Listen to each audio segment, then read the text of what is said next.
What is codependency? Why does it matter? How does it get formed? And maybe most importantly, how the hell do you get out of it? I have guys messaging me this question all the time. Guys that, I've realized that they're nice guys, or, guys that have gone to therapy and been told that they're in a codependent relationship or marriage, or guys who have maybe just simply self-identified. Like, I think I might be in a codependent relationship. How do I get out of this? So let's get started. What the heck is codependency? Well, the simple version of it is that codependency is an over-reliance or a dependency on your partner or your spouse. But it's an over-reliance on that person for a few specific things. Generally, it's an over-reliance on that person for a sense of worth, internal value, a sense of internal recognition or validation, and a over-reliance on that person for a sense of safety. Now, there's one very big and important thing that I think needs to be said before we go any further. And that's the simple statement that codependency isn't a villain. It's not a bad guy. It's not something that you should look at or hear about and be like, I'm such a piece of garbage. I'm in a codependent relationship, or, screw codependency. It's the evil devil, in my life. What happens for a lot of guys when they hear this phrase, codependency, immediately there's a tendency to want to shame, right? There's an immediate tendency for a lot of guys to be like, I'm in a codependent relationship. What's wrong with me? Or how do I kill that part off? Or how do I, figure out, how to destroy this part? And that's a very natural reaction for a lot of us guys. But the reality is that your codependency isn't a villain. It's not the enemy. And I say that because of what I'm going to talk about later on of what causes codependency. Now, a quick look into this is that codependency is often a very important adaptive strategy, and it's a very important coping mechanism for something that was happening earlier on in your life. All right. So it's not a bad thing. It's a survival strategy. It's a coping mechanism that allowed you to get through probably some less than optimal circumstances in your childhood, in your family system, or in your upbringing. Now, there's something that I want to talk about that's very important when it comes to unraveling codependency and getting to know your part in the codependency so that you can step out of it.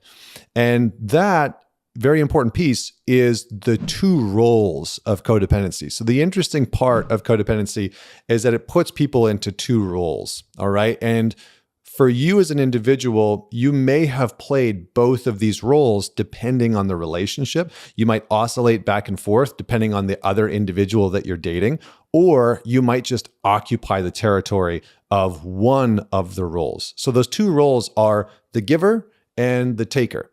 And I'm sure that there's a good sexual joke in there, but I'll leave that for you because I'm not a comedian. But the giver and the taker are the two roles that emerge in a codependent relationship.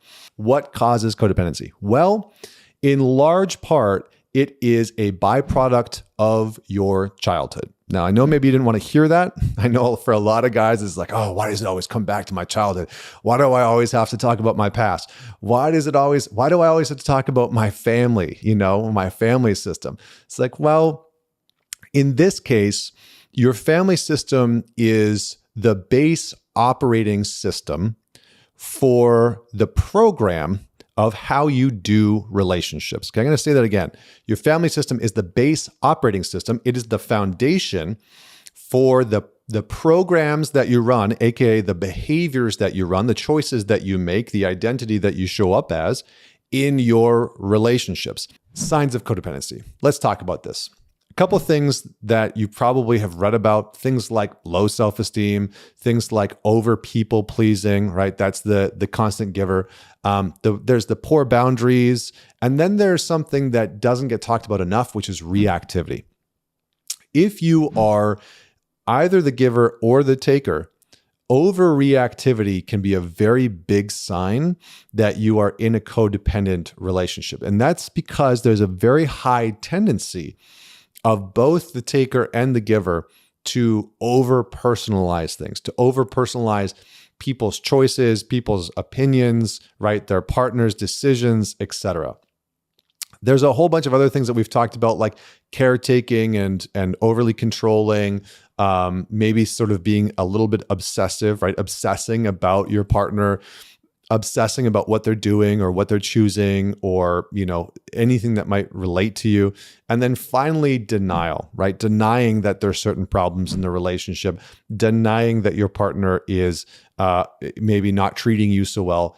Denial is a very big identifier and a sign that you might be in a codependent relationship. Next is what we're going to call little acts of selfishness.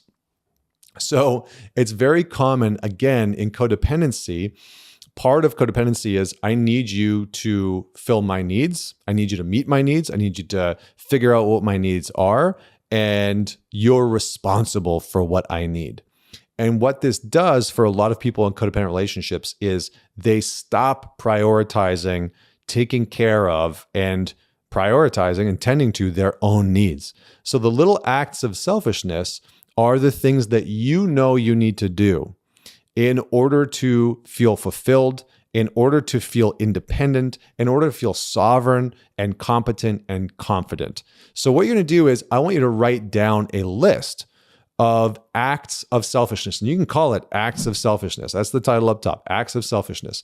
And if you're in a codependent relationship and you and your partner have identified, we are definitely codependent, we are working to get out of this, or you as an individual have identified that you're in a codependent relationship and you're working to get out of it, it can be very helpful to sit down with your partner and go through everything that I'm going to outline here. Okay, you might want to even send them this video and tell them to watch the whole thing and take notes and answer these questions and do this homework with you.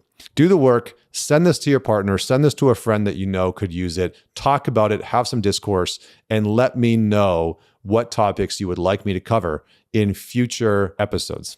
Until next time, this is Connor Beaton signing off.